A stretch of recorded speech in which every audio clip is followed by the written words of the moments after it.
If that's what it's going to take 800,000 young men and women and give them a chance to live freely and openly in America, then I'll roll up my sleeves. I'll go down there with bricks and mortar and begin to walk. Because, you know, a brick for lives? Okay, let's do it. So is this the right move? Here to debate, former Deputy Assistant and Political Director for George W. Bush, Matt Schlapp, and George Washington University professor Wendy Osefo. Welcome to both of you. So is Luis Gutierrez, Representative Luis Gutierrez from Illinois, onto something? Is this a way he could make a deal? Matt. Yeah, absolutely. I mean, this is what the president started, right? It was 4 things. It was, we can address DACA when we have the right level of funding for the wall, an end to the diversity visa lottery system, and a reform or ending of chain migration. So these are the 4 things that are on the table. If the Democrats will just allow us to get the government going again, they move right to immigration with this DACA first showdown in March. So I give Luis Gutierrez some credit, which is he seems to be the only Democrat that's at least publicly speaking honestly that there is a deal to be had here. What do you think?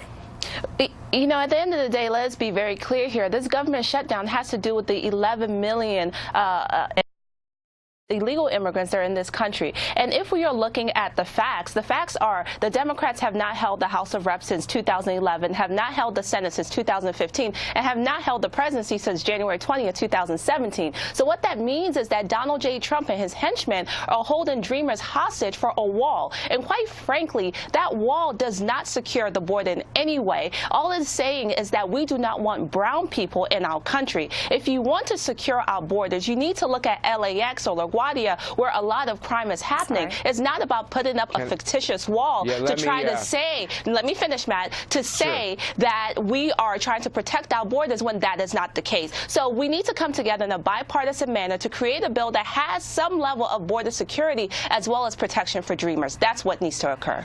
Matt, yes, should the president invite Luis Gutierrez into the Oval Office the way he did Dick Durbin? I think the president is pretty good at talking to any member of Congress who wants to talk to him. I mean, there was even a member of the Hispanic caucus who got into that meeting in the cabinet room, wasn't even invited. So there hasn't been a problem with talking to the president.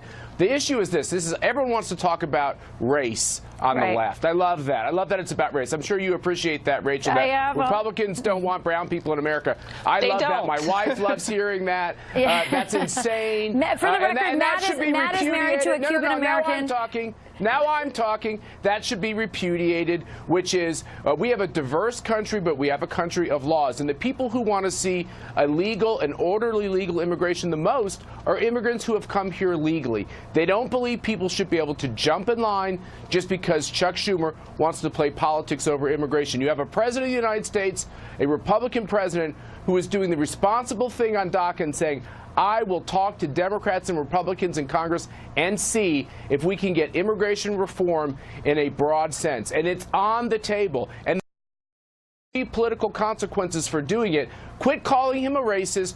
Quit calling us a racist. Wendy. And let's start talking about legislation. So, Wendy, what do you say about that? I mean, Matt's saying you guys just want to racialize this issue. If you want a deal, the president's made it very clear.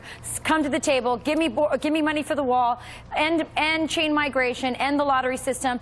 I'll legalize the DACA recipients, and some are saying he may even make them citizens. Why isn't that acceptable?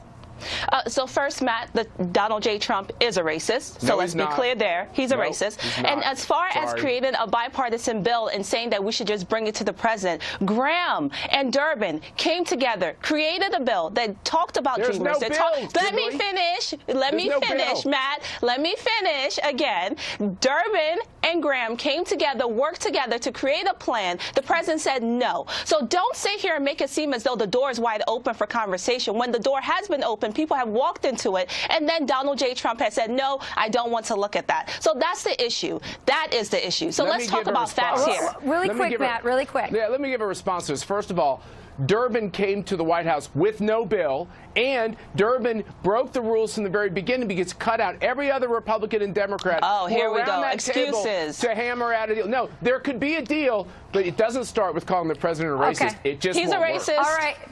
All right. Thank you so much, Wendy. Thank you, Matt. I do think the American people